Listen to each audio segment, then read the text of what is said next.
Hi everyone, I'm Will Brown and welcome to the WPQuickies series, bite-sized WordPress tips and tricks in 30 minutes or less.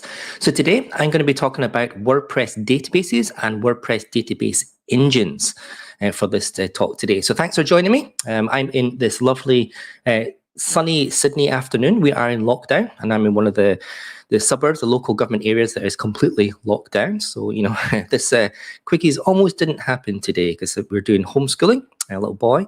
A little 5-year-old, homeschooling him today, and we just finished, and the grandma's taken him out to one of the local parks for a little bit of exercise. So that was good. So we're all on like Donkey Kong. Okay, so before we start, if you're watching on YouTube, you can ding that little bell, hit the subscribe button, and you'll get notifications of my new videos. And if you're on Facebook, give me a big thumbs up. Get some loving coming in. So drop a note in the comments. Let me know who you are and where you're dropping in from, and I'll give you a little bit of a shout out. So we've got Maze join us. We've got Cameron as well. Hello from lockdown. We're all in lockdown. Yay. We've got On Top. Hi, g'day, Bill. Hope you're well. Yep, I'm doing pretty well and doing very, very good. Had our Pfizer jab a couple of weeks ago, and I think next weekend, we're due for our second and final Pfizer jab. So once that's done, fingers crossed there won't be any side effects. We have known a few people who have been pretty knocked down by the second jab, but overall we're doing pretty well. Thanks for asking. We've got Gene from sunny lockdown Central Coast. Yes, he is being homeschooled in the ways of plugins and WordPress. He knows all about WordPress, so don't worry about it. He's going to be a little JavaScript guy when he grows up, I reckon. Hi from Annandale. Hi, Alan. Hi, Tin Dragon Cottages as well. Not locked down in Tassie yet. Well, fingers crossed, guys. Hope it doesn't come across the pond to you guys. So fingers crossed for that. And Paul Murphy is locked down too. Yep. Sad times. We'll just have to wait and see when Gladys decides to lift the lockdown. Hopefully it's soon. But with those numbers, you know, we might be in this for a little bit longer than we have just now. Okay, if you want to drop a question during the talk, then just drop it in the comments, do a hashtag ask, just so I can scroll down and see which questions they are, so I can get to them quickly. So let's jump through this one. This one's a little bit technical today. Hi, Rosalind. This is a little bit technical today, but you know, bear with me. You know, all the information is in there. What I'll do with all the links and stuff, the presentation, I'll share them after the talk, and they'll be in the comments below this video. So I'll make a comment after I'm finished, and I'll put all the links to the presentation and to whatever I talk about as well. So you'll be able to have a look at those in real time. Okay, just having a look at some of these things. Okay, so Maze is saying, everyone might be concerned in general. This little duck has had 2 AstraZeneca shots with 0 symptoms or impact. That's good to know. Yeah. I'm not looking forward to this second jab because I know a lot of people have come down with symptoms. Okay, so let's jump into it. Database, engines, and databases. So let's get stuck into the talk. Right, so I often get asked why MySQL is the preferred choice of database engine to work with WordPress. Now, I'm going to give you a little bit of a history lesson just now, so bear with me. We'll get into databases in a second. So let's rewind the clock back to before WordPress was created. Now, the B2/Café log was one of the very first open source blog systems created and maintained by a guy, the author called Michael Valdidri. I hope I spelt his name correctly or pronounced his name correctly. So the B2Café log system, it ran on PHP and stored most of its data in the open source MySQL, a database engine. Now, because Michael was engaged in other projects, he basically wasn't able to maintain the servers for the B2Café log, leaving it stale and not moving forward. Now, there were other blogging systems on the market just then, so things like Movable Type, Text Pattern, and Blogger. But there were some issues with the licensing of these and the programming language that you used and lack of general functionality. So we're just generally talking about a very, very basic blogging system for those. So in 2003, Matt Mullenweg and Mike Little, they saw an opportunity in the market and forked, that means made a copy of the B2Café log. into WordPress, and they actually created the fork on April the 1st, 2003, but it wasn't a joke. So the very first version of WordPress, which was version 0.7, that was released on May the 27th, 2003. So just about a month and a bit later, it took them to craft that B2 catalog into what was then known as WordPress. So long story short, because WordPress was forked or made a copy of the B2 catalog, because it too used MySQL, then WordPress became PHP and MySQL. So that really answers the question, why does WordPress use MySQL? It's because it was a fork of the B2 catalog, and that fork, old system, that used PHP and MySQL as well. They just made a direct copy and just enhanced it from there. Okay. So what is MariaDB? I get asked this question as well. So what's the difference between MariaDB and MySQL? Don't worry, Robert. Hi. And don't worry, Joey J, if you're a little bit late to the party, we're having a party. Yay. Yeah, you can watch it on catch up, but we're just in a couple of slides and we've just explained what MySQL is, where it came from the B2 catalog fork into WordPress, and that's why WordPress uses MySQL. But there's another database, and it's called MariaDB. Now, MariaDB, it is a copy of the MySQL database, and it maintains a similar core feature branch. Now, the developer for MariaDB is called Michael Widinus. Hopefully I pronounced that right, but he goes by Monty. And if you're at the very first PHP conference here in Sydney, and that was a few years back, Monty actually made an appearance, and he talked about MySQL and MariaDB and the whole history between them. It was very, very interesting. So I'll give you a little bit of a summary here. Okay, now, developer Monty, he actually invented MySQL, and it's named after his eldest daughter, Mai. And so a long story short, Sun Microsystems acquired Monty's business in 2008 for approximately $1 billion US. And then 1 year later, Sun itself, so Sun Microsystems, they were bought up by Oracle just 1 year later. And basically, Oracle, now Oracle had their existing Oracle database. For the most part, they shelved MySQL. Due to its popularity, because it was really gaining popularity with WordPress and all the other content management systems that were using MySQL. So they thought they were scared that it was going to take a big chunk out of their market, their money-making proprietary licensed Oracle database. So they basically shelved MySQL development, kind of sat there and didn't do very much at all for that. And also, Oracle, they had this plan for MySQL. So the basic MySQL would remain open source, but they were going to add all these new features, but that was going to go into a premium license. So people would have to buy MySQL Enterprise to get all these extra features. So it wouldn't be in the free open source version.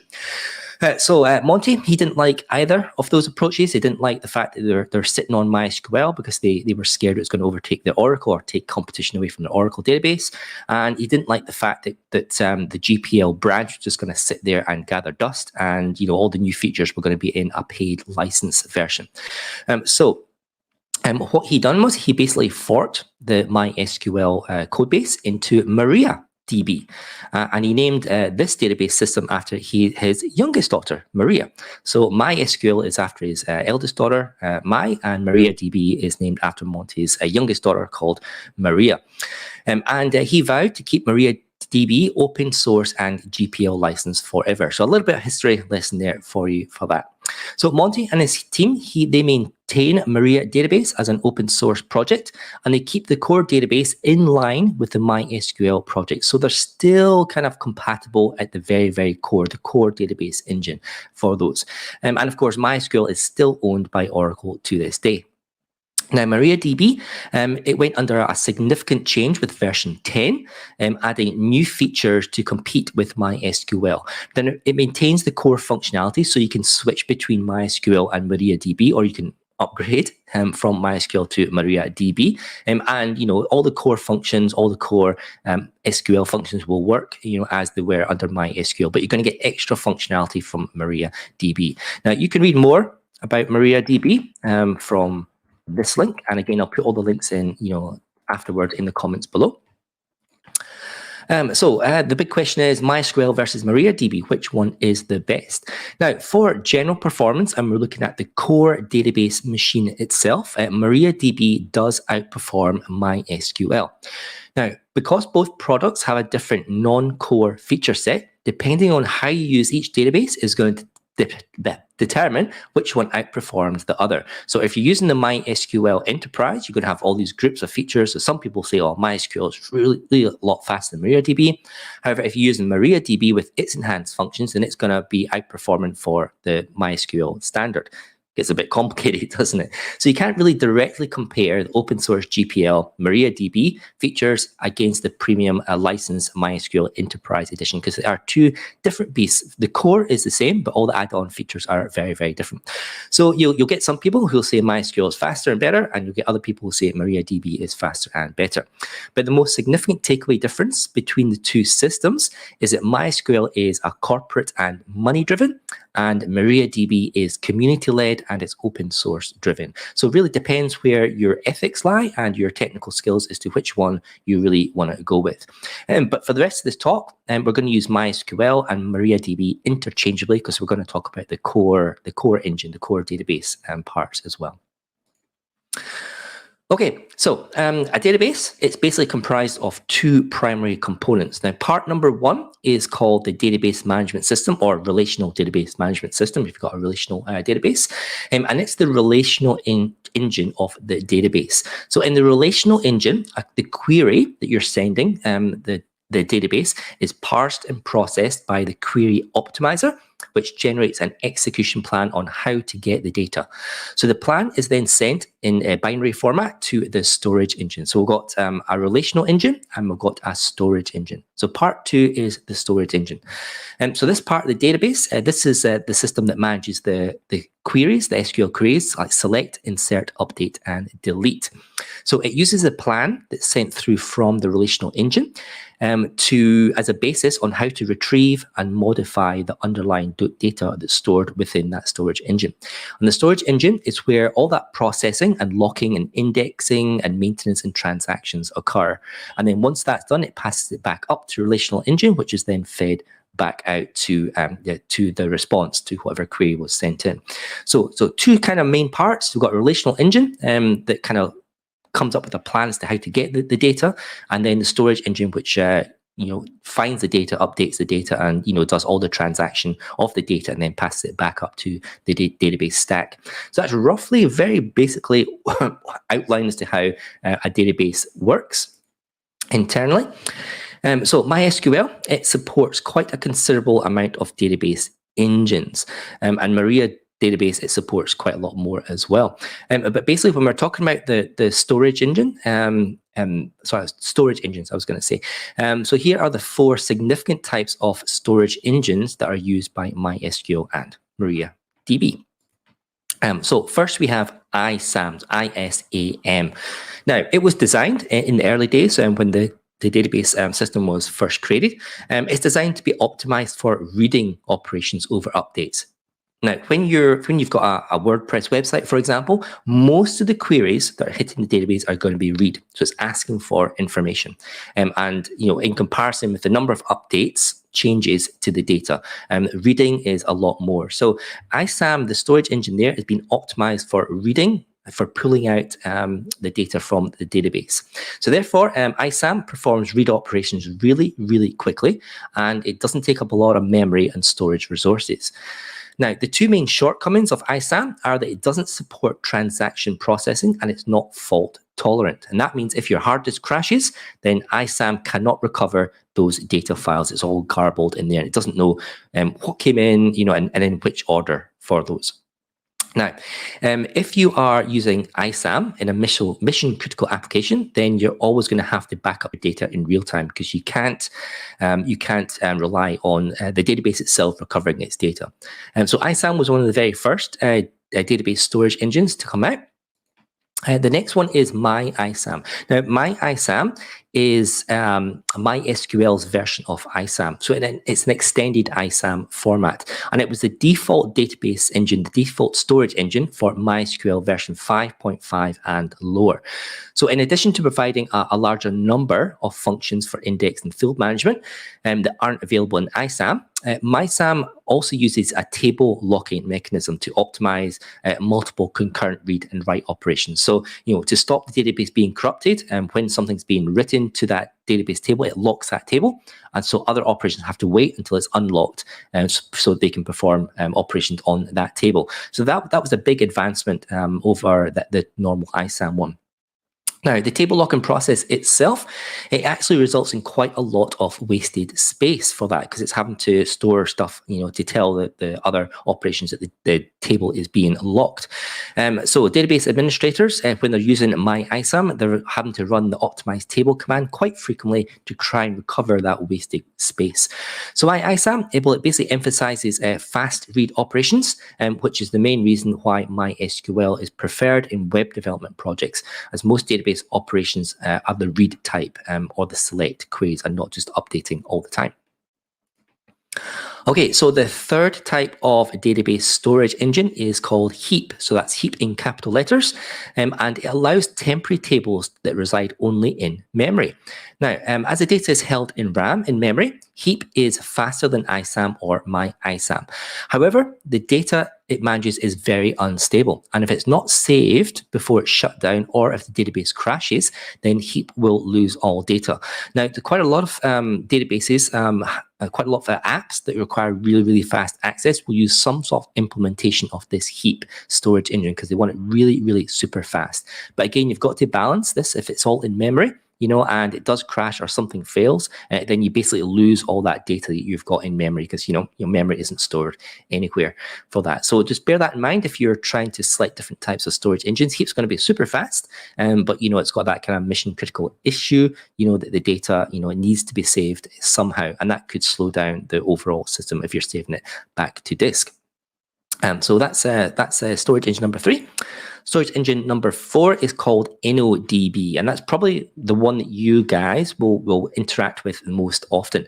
Now, InnoDB is the default database of MySQL since version 5.6 and above. So if you've ever installed WordPress, in the past 5 or 6 years, then more than likely all your database tables will be using the InnoDB storage engine by default.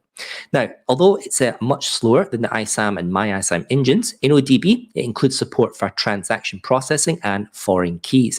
And that basically allows really, really more complex queries to be run against that storage engine.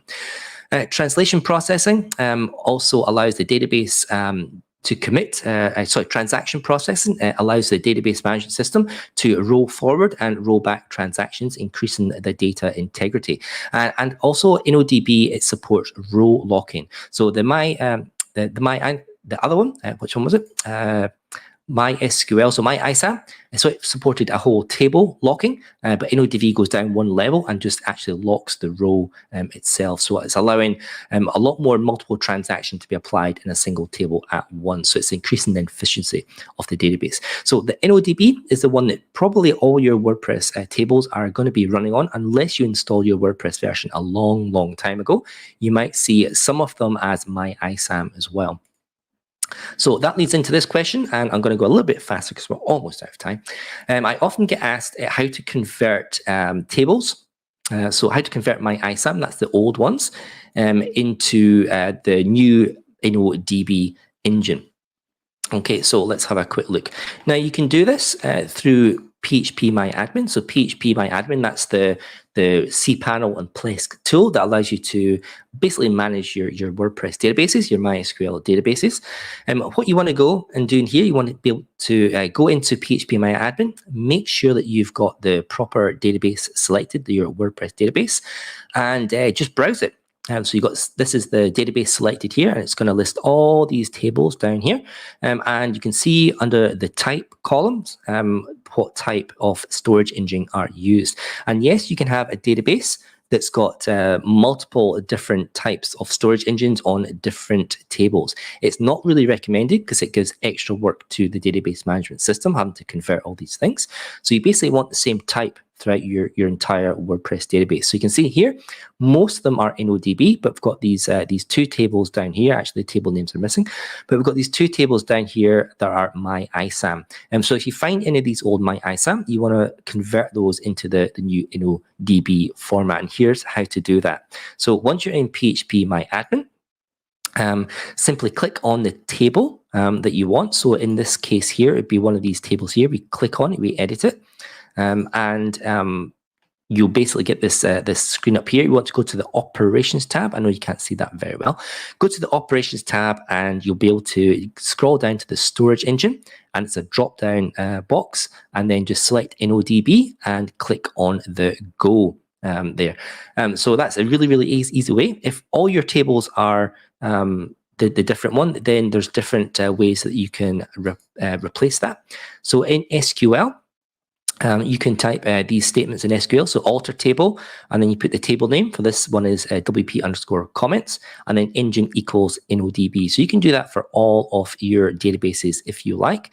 Or if you are an admin that has the WP CLI command line interface installed, then you can read through this guide. And this guide here, it basically tells you how to use the WP CLI within a script to loop through all the tables and change the database engine for those if it's not the one that you wanted. So there's several ways to change the tables to convert the storage engine. You can go into PHP MyAdmin, click on the particular table name that's there, and then in the operations, select the storage engine and then press go. Or you can run a little bit of SQL on the particular tables, one or two tables if you've got those, and change the storage engine to InnoDB that way using alter table. Or if you've got the WP CLI tool, you can read that guide, download the little script, and it will run through all the tables. And if it's not InnoDB, then it will change them to InnoDB for those. So those are the storage engines, just the top 4 storage engines, a little bit of history behind them, and the ones that's current and how you can, change it from the old type of default storage engine to the new InnoDB in a few different ways. But then let's have a look at RP. You like the link, yeah. It's a good link, that one. It goes through quite a lot of detail for that. So what other databases? So let's leave the storage engine and all the different components of the database aside, and let's have a look at actual big databases themselves. So what other databases can you use with WordPress? So here's a list of the popular ones. It's not an exhaustive list, but certainly the ones that most people would probably choose if you're going to do something alternative to MySQL or MariaDB. So the first one is Amazon Aurora. Now, Amazon Aurora, it's a MySQL database and a Postgres SQL, and that's just another name for a big fancy type of paid database. It's compatible, it's a relational database, and it's built for the Amazon cloud for that. I'll drop a link for this particular one if you want to have a look at it, because some people might not have heard of the Amazon Aurora one. So it's really a high performance cloud-based enterprise level database system. And because it's MySQL compatible, then you can run WordPress using the Amazon Aurora database if you're looking for that enterprise level of speed. The next two are Amazon RDS, so Relational Database System. That's what RDS stands for.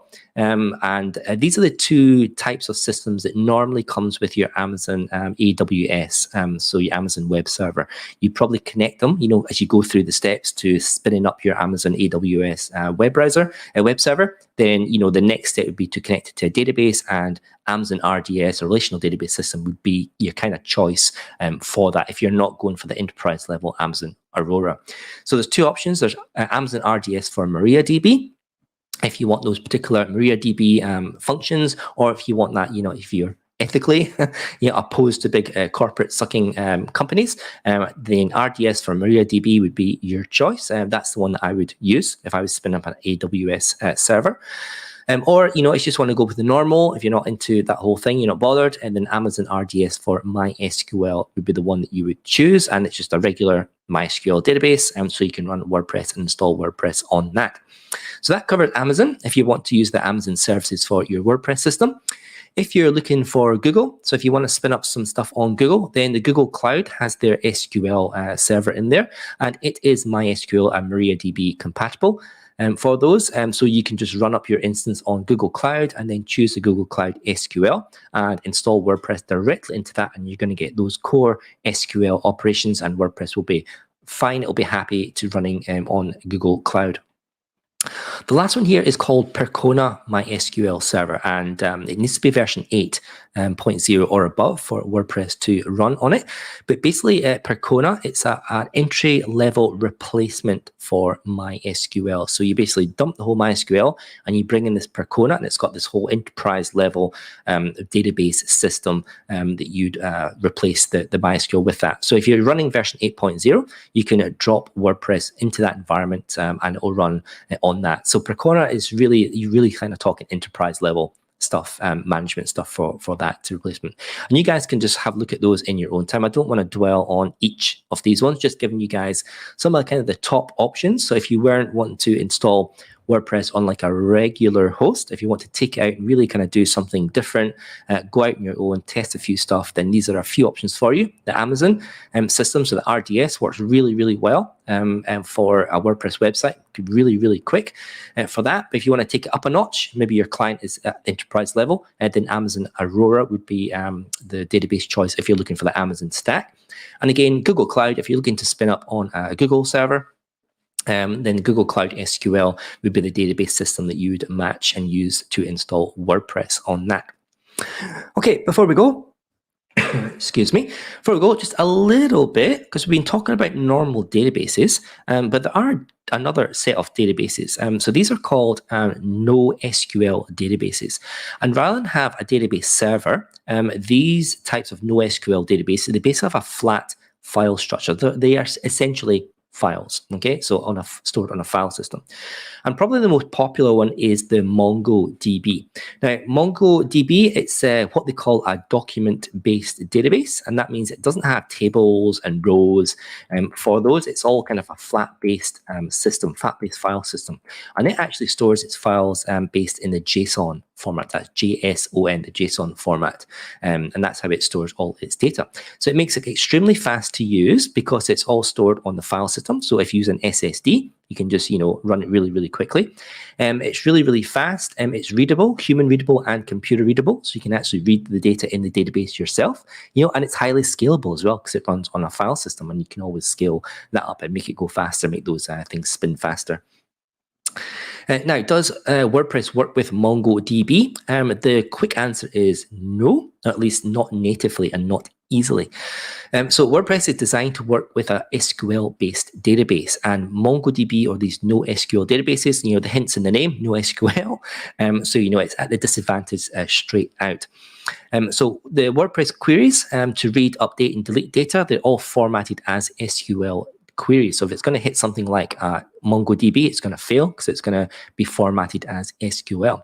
So theoretically, you could decouple WordPress from the SQL database server and use the WordPress REST API to read and post data to a Mongo database.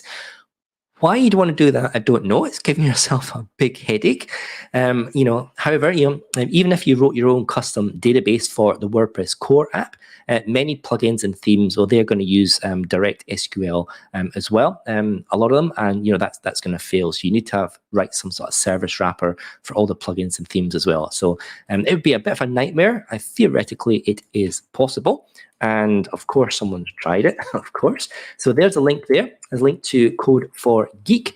And it's quite an interesting article. And he goes through how he approached decoupling WordPress from MySQL. So he calls it migrating WordPress content to MongoDB. It's not really migrating. If you read the article, you'll see all the kind of headaches that he came in.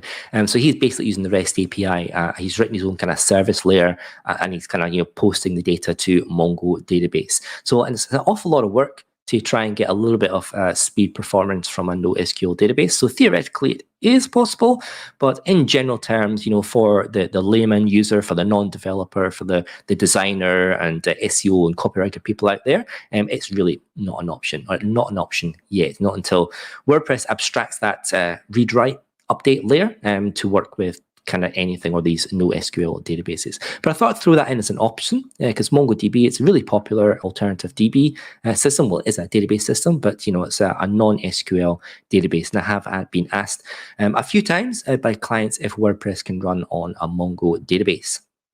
So that's it. That's all I have today for databases. It got a little bit geeky parts because we delved right into the WordPress, the database operations.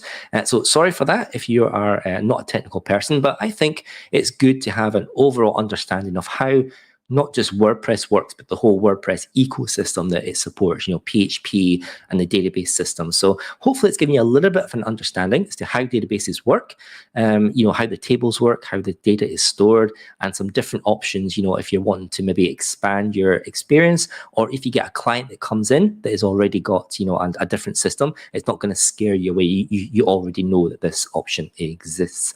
And so guys, I'm going to scroll through and see, I thought there was a few questions that came through, and we'll just see if those are there. Okay. Alan is saying, index sequential access method, ISAM, was the standard when he started programming. I think that's meant to Alan. Yep. So ISAM, it was one of the very first original database storage engines. Let's see. RP says, show examples of using and setting up connecting WordPress base to record. Okay, yep. So those just the options that are coming through for different ones. Let's see. The Maze is saying, we use a spun up cPanel environment. So the full LAMP environment is provided and managed by the hosting service. What's an easy way to tell what access method is running under the covers? Okay, well, yeah, that's, I guess, what you would, so you're talking about what sort of database engine that they're using. I guess you would need to ask them, but if it's a full LAMP, then the LAMP would suggest that you've got Linux, Apache, MySQL, and PHP. So the M, it could be MySQL, it could be MariaDB.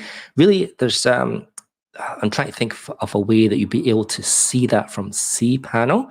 You might have to put a PHP info, so a PHP file with PHP info function in there, and then have a look through the PHP extensions to see which database it is running from that. Otherwise, you could probably use PHPMyAdmin, then select the database and have a look. There's a few tabs in PHPMyAdmin, and some of them should tell you what database engine it is running, certainly what version number it's running. So you should be able to find what database system from PHPMyAdmin, and by selecting the database and having a look along some of those tabs. I think one of them's called System, one of them could be called Environment. I think I've not got it open here just now, but have a look in PHPMyAdmin, and you should be able to figure out what database engine that is running. Otherwise, if you've got your own server, then you go into Linux and then see which services are running for that, and that'll tell you if it's MySQL or MariaDB. Now, some services actually rename the MariaDB as MySQL in Linux. So for that instance, you'd actually have to type in MySQL at the command line and then do pipe in -v to get which version it's running, and that'll tell you if it's MySQL or MariaDB. But that's a good question, interesting question. Let's see if we've got anything else. So we've got the links there down below. No. Yep, so maybe same PHPMyAdmin would probably do it. Yep, I agree. Okay, guys, that's it for today. Thanks very much. I can't see any other questions coming in. You're probably all sitting there going, my goodness, databases are complicated things, and they are, I guess, and we just tend to take it for granted that they kind of work, but it's always good to delve in and see exactly, what's inside. So you guys, thank you. I've had a few suggestions come through in the past few weeks, so if you've got other suggestions for WP Quickies topics, then you can fill out the QR code, fill out the form for that QR code down below, or click the link. The link is in the description of the database, database on Brain at the moment, of the video, in the description of the video, the link there. I've just posted into the comments as well. Give me some more topics topics so I can chew them up for the rest of the year. And just quick little shout out for wpaustralia.org. So if you go there, you can find out all the meetups that are happening across Australia and join us on Slack as well. I'm not going to dwell on that. You can read that in your own time. And happy to connect with you guys. I'm mostly on LinkedIn at the moment under Developer Will. You can find me on Instagram, willbrown_AU, and Twitter, Developer Will as well. Okay, so let's see. Next week, we are going to be talking about, I am going to be talking about WordPress on AWS, so WordPress on Amazon Web Services. Some of the pros and some of the cons of running your WordPress under the Amazon stack. So I think that's going to be interesting. And take care, guys, and I'll see you next week. Ciao.